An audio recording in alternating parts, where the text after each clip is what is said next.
How you going, people? Had quite a few requests on this one.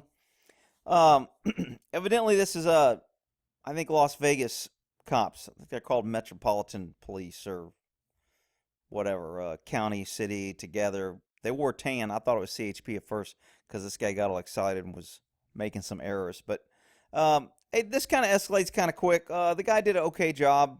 He ends up shooting through his windshield. Uh, Good, bad, and different. Look, when poo-poo hits the fan, sometimes, especially if you haven't done it before, you get a little excited. You may scream on the radio. You may do things that seem unnatural or not normal or not within your course of training because you're adjusting on the fly and your heart rate's up. When this guy gets shot, voice goes up, heart rate goes up. He kind of panics.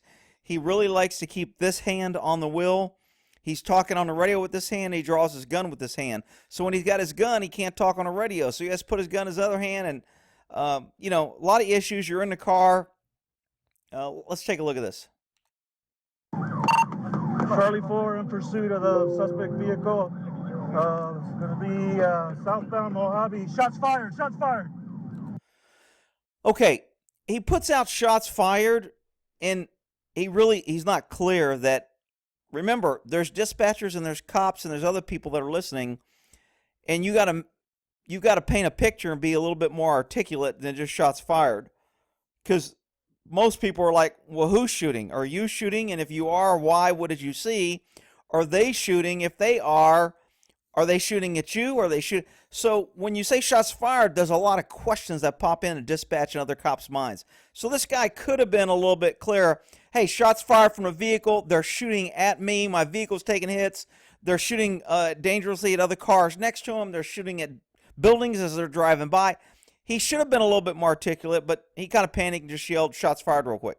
Now, the suspect vehicle that they picked up, they know this vehicle has already been involved in a homicide and killed somebody. And so this is a suspect vehicle for a possible homicide.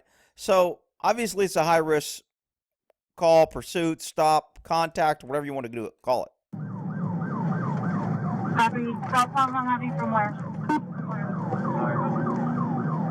751, I couldn't copy you. Be advised. Now, you'll notice the cop's driving a lot with one hand, and he's trying to talk on the radio, he's trying to draw his gun, he's trying to stay on the road. They always teach in defensive training and police training, keep your hands at 10 and 2. If the steering wheel's a clock, 12 is the center. You want one hand at 10 and one at 2. The other one they say is okay is 4 and 8 at the bottom. That way it gives you a good, they want you to go hand over hand when you're turning. They don't want you spinning the wheel because it's easy to lose control. At high speeds, your wheels tends to want to straighten out. And if you just use a palm, sometimes it'll overpower your palm. So two-hand is what they teach. I rarely did it. It's just not feasible. In my undercover car, I had a foot plate for the radio installed, and I had a microphone up here. So I didn't have to use my portable. I could push my left foot on the mic and talk while I'm driving with two hands. Cops ought to have that. You can't have really voice activated because of the siren would cut it out. But having a foot mic, if you're driving undercover, have your agency install you a foot mic and put you in a speaker or a microphone up here on your dash or on your sun visor, and therefore you can talk and drive with two hands. That's a safety issue. Cops could challenge that. Unions could challenge that. It's unsafe for an officer to try and drive with one hand, talk on a radio, and draw his gun. It's just, you're increasing the odds that this guy's going to plow into somebody and kill somebody. If this cop hits somebody and they sue, I think they've got a good case, because there's things that police agencies can do to protect the public, and they're setting these officers up to fail. But I digress. This is about shooting. Let's get on with the video. Shots fired. Shots fired. What's the location? Notice his hands get a little jerky. He's kind of getting a two-handed stance there. He's at 3 and 9 right now, which is okay because he's kind of locking up. I can tell he's getting stiff-armed. He's nervous. He's jumping up. Ideally, this hand should be a little higher, and this hand should be a little higher. But, hey, whatever works. He's in the middle of pursuit. He's adjusting on the fly. I'm just pointing out things. Southbound Mojave passing Bonanza. Black, shots fired still. He's still saying shots fired. He's not saying at who, who's firing. Are they using a rifle? Is it a pistol? Did he take hits? Is he shooting? Is he returning fire? Is somebody hit? There's a lot of information, and he's just shots fired. And he is calling out the location pretty good. He's getting the direction, and when he passes, I would have been happier if he got out vehicle description. Number 1 lane, number 2 lane. Is he passing on the right? Is he committing violations? What type of firearm? Are there? How many people are in the car? Are there multiple subjects? Are there one? Do we have any description? I think he gets out a little of this later. But again, you want to put this right away, because if one of those bullets take out his tire, radiator, engine, something, and he's out of the pursuit, how are they going to find this car? You want to give as much information as you can so the guy doesn't get away in case he takes you out.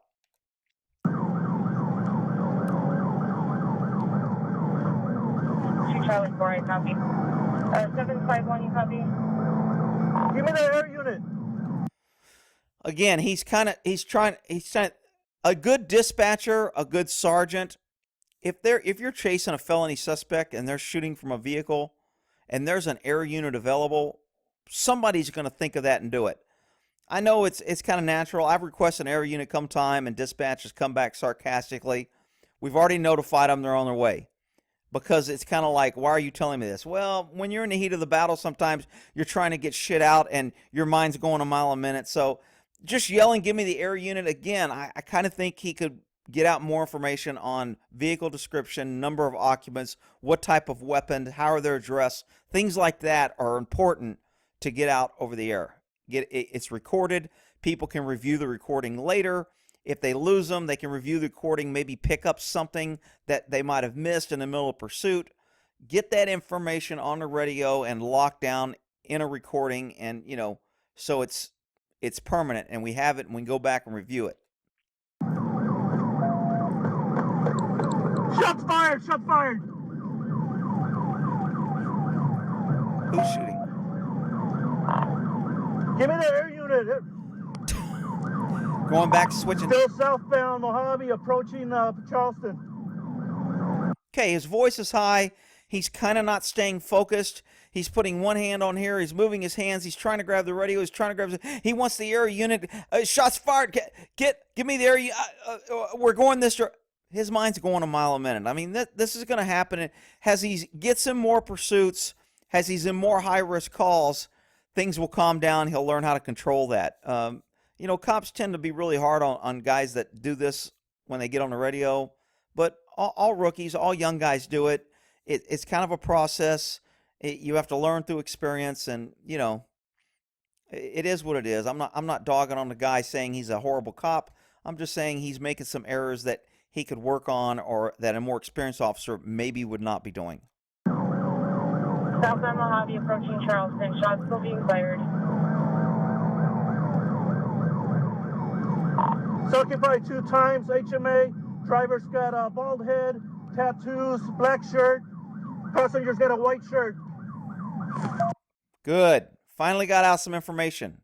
He used the radio for what he done. When you have dead time and you're just going and you're not changing direction, that's the time to start processing license plates, vehicle description, are there bullet holes, how many passengers, what are they wearing, what kind of guns are they using. All that information, you need to use up that dead time when you're just following. Because when he starts turning, you got to give direction of travel, eastbound, westbound, southbound, speeds, where is he going, etc. So anytime you have a lag in a pursuit where you're in a straightaway just behind a guy, fill that dead air with good information that other cops, dispatchers, and get it recorded that we can use later in the investigation. Going westbound Charleston from Mojave. Copy. The beep you hear in the background, code 33, they're clearing the air. That's an alert tone that notifies everybody that comes on the air. Keep off the air unless you have emergency traffic. I'm glad dispatch turned it on. I didn't hear the officer ask for it. A lot of times I will ask for it because dispatchers will forget it, or they won't turn it on unless you ask. Good dispatchers who know, or good sergeants who are paying attention, will get it out if you don't ask. Clear the air. Get the alert tone going. 6 away from monitoring. Still westbound Charleston, approaching 28th.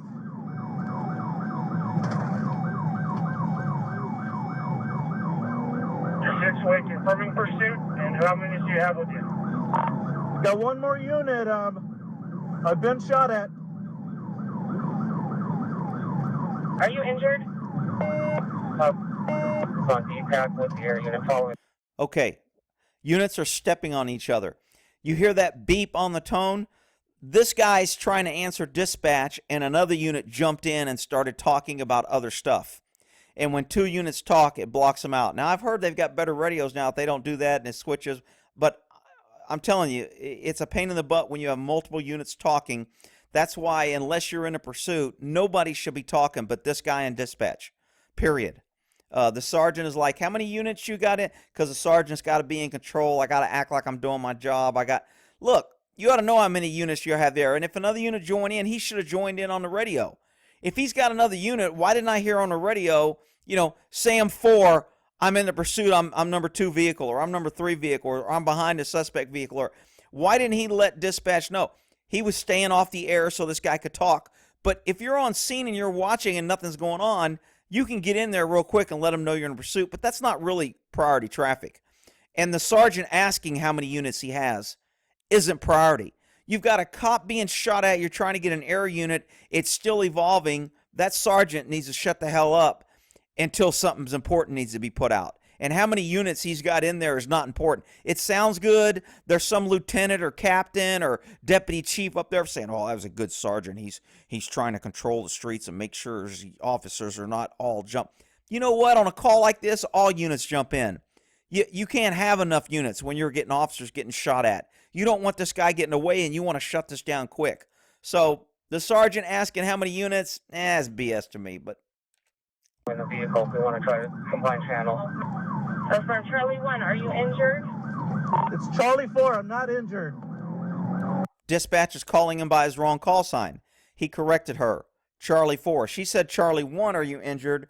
He knows she was talking to him, so he came back with his correct call sign, Charlie 4, I'm not injured. Again, they had to tie up that radio to get that information. Why? Because the officer wasn't being clear when he kept saying shots fired. He wasn't getting information out, so now they have to ask questions on an officer safety issue on whether or not he's hit. Do they need to roll medical? Is he still in a pursuit? Is he still chasing him while he's bleeding him? So, again, the clearer you make things, the more you talk on that radio when you're primary, the more information everybody has to make better decisions. Okay, copy. 6, I'm going to switch over to DTAC so we can... Watch out! Shots fired! Shots fired! Somebody else is talking. You hear the boom, boom, boom, boom, boom. If you listen real clearly here, you'll hear those shots. I'll go back. But he's trying to tell this officer, watch out, back up. So now he's trying to control him. He's trying to control the pursuit. He's trying to get the air units. He's trying to tell... It's very easy for cops to try to focus on too much sometime. Control what you control and stay focused. I'm in the pursuit. I want to get a description. I want to follow these guys, and I don't want to lose them. I can't save everybody. I can't control the whole city. I can't control what this officer does. If he can't listen to the radio and know that he's shooting, and he's going to get close and get shot, oh well. That's his decision.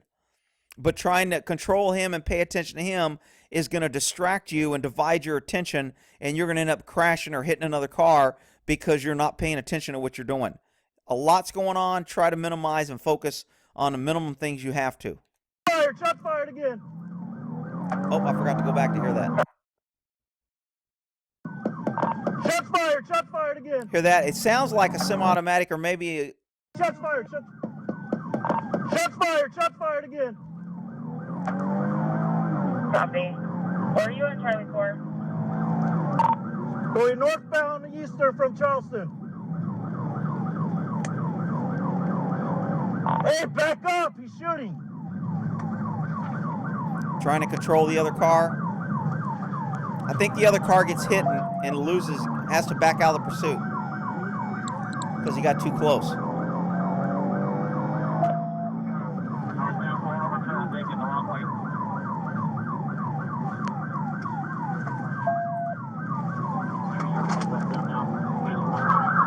Little bit of a competition here. This happens a lot. Cops get tunnel vision. They get focused. They want to get on the car. This guy was primary. That other officer got in front of him and kind of cut him off and slowed him down. So now the cop's not only dodging other pedestrian traffic and other vehicle traffic, now he's dodging other police officer traffic getting in front of him. This happens, you just deal with it. I mean, it's not the end of the world. Ideally, you want to understand that after you've been in pursuits, you don't want to do that. You want to let the primary stay on him unless he goes down or unless he tells you to take primary, but not a big deal.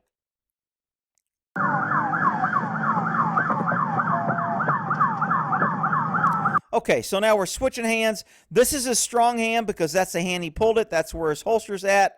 He was driving with his strong hand. Now he's switching hands and he's got it out the door and he's driving with his weak hand. Is that a good tactic? Well, I mean, he doesn't have a whole lot of options. So he's doing what he has to do. He's trying to get in a fight, but he wants to return rounds on this vehicle because they're the only ones shooting at him.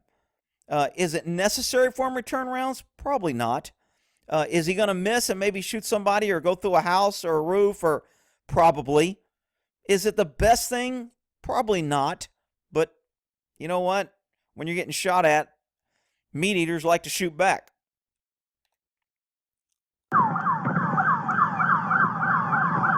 Switching hands.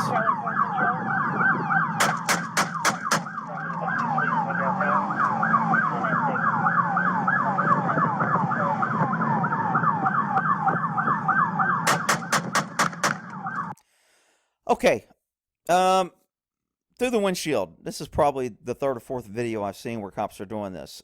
This isn't taught. It's not ideal. You're losing velocity. As soon as your bullets are going off those windshields, that safety glass, you are losing a lot of velocity. Are your rounds doing any damage by the time they get to a second car? Probably not. Could you get lucky and maybe hit him in a pinky toe or in the earlobe and he would bleed out? Maybe. But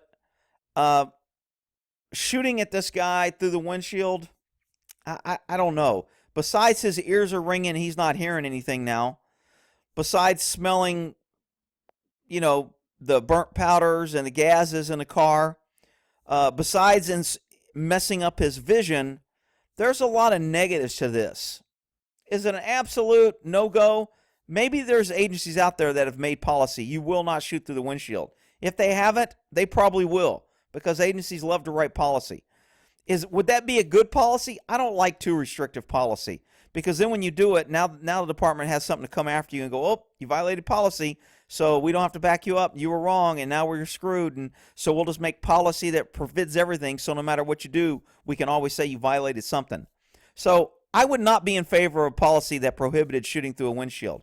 I would be okay with a policy that says we do not encourage it. It usually isn't effective. It's hard to get the backstop. It affects your hearing.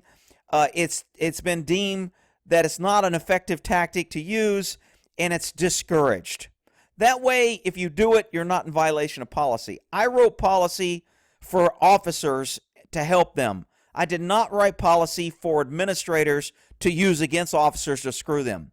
And it's very important if unions out there have input on policy, you want to make it with wiggle room. You want to write it like lawyers write laws. You want to have exceptions and waivers and ways that you can manipulate it so you're not locked down and tied down to where the agencies can screw you anytime they want to because you violate policy.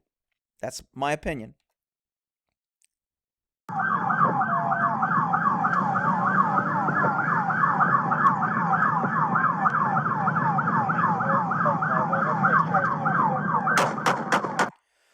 Okay, so he's shooting across his body now. He's shooting strong hand. I don't know what he's shooting at. If he's asked what he's shooting at, he should say he's shooting at the driver. Deadly force is only authorized on people. Cops aren't allowed to shoot things. We can shoot people. If you use your gun against somebody, you've got a little more leeway because you don't have policy. As a citizen, you can probably get away with a warning shot. You can shoot on the ground. You can shoot in the air. As long as your bullet doesn't hit anybody, you're not going to be in violation of policy. Most agencies have a no warning shot policy. I don't like that because it means my only option is to shoot you. I can't warn you. I can't shoot at your car. I can't shoot at your tire. If I shoot, I have to be shooting at you. To me, again, over-restrictive policy creates bad things. This cop needs to say, what are you shooting at? I was shooting at the guy with the gun that was shooting at me, and I was shooting at the driver because I didn't want him to shoot at me. People on the outside will say, he wasn't shooting when you shot. Why did you shot? He's still a danger to the public. He's a danger to you. He's running. Maybe he's out of ammo. Maybe he dropped his gun. Maybe his gun malfunctioned. You don't know any of that. Maybe he's if and buts and coconuts. Hey, you've got a guy who shot at you. He's a fleeing felon. You're authorized to shoot. Therefore, you can shoot. So, is the guy justified shooting out the window? Sure. Is it legal? Yeah. Is it the right thing? Is it effective? And is it likely he's going to hit? Yeah, maybe.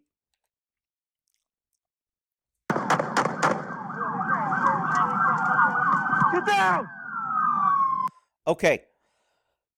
This officer is highly emotionally excited and involved. He's fired through his windshield. He can't hear. He's in severe fight or flight. His sirens are going. He's been amped up for a while driving. Look how he's holding his gun with his offhand. It's not even ready to shoot.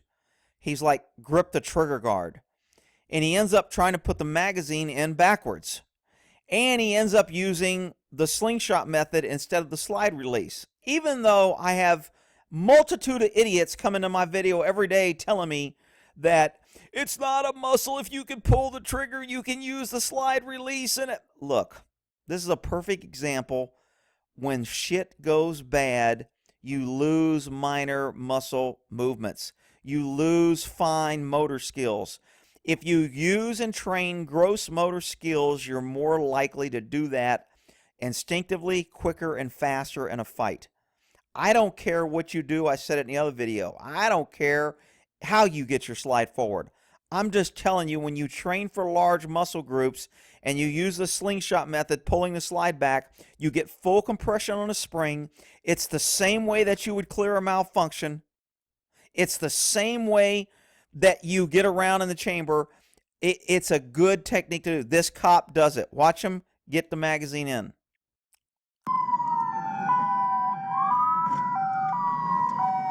Notice how he had to use two hands to use his magazine. Well, Rick, if you can use the magazine release, then you can use the slide stop, and you don't know what you're talking about. That's what I hear every day. I get comments every day on that damn video from tactical experts coming here telling me how I'm full of shit, and if you train with the gun, and if you can press the magazine release, and if you can pull the trigger, then you can use the slide release, and I don't know what I'm talking about. I'm telling you, people, this is a perfect example of this guy going into trimmers, fight or flight. He's losing fine motor skills, and he's trying to use gross motor skills in order to stay in the fight and get another mag in there. And it's clear as day here, but people want to argue with me about it.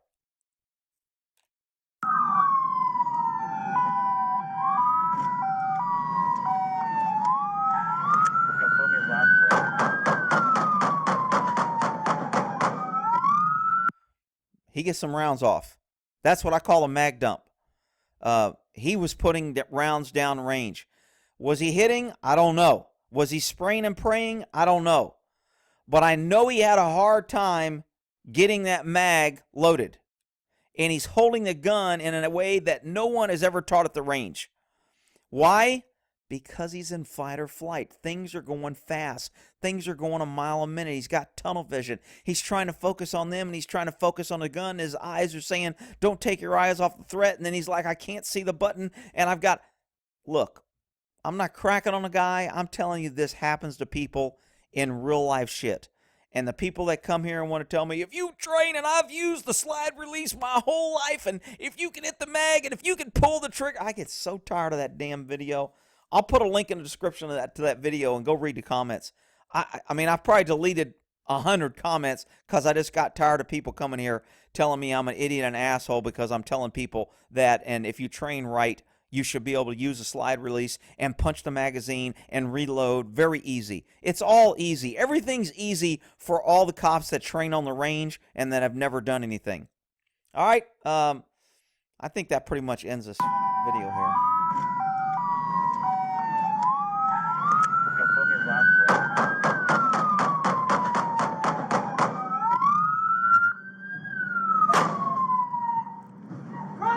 other one's up there. Hey, the other one right up there. Okay, so he's still trying to get Eunice here. I want you to watch how his grip changes. He goes to revolver grip. Watch this closely. Look at his thumb high on the back strap. He was not taught that way.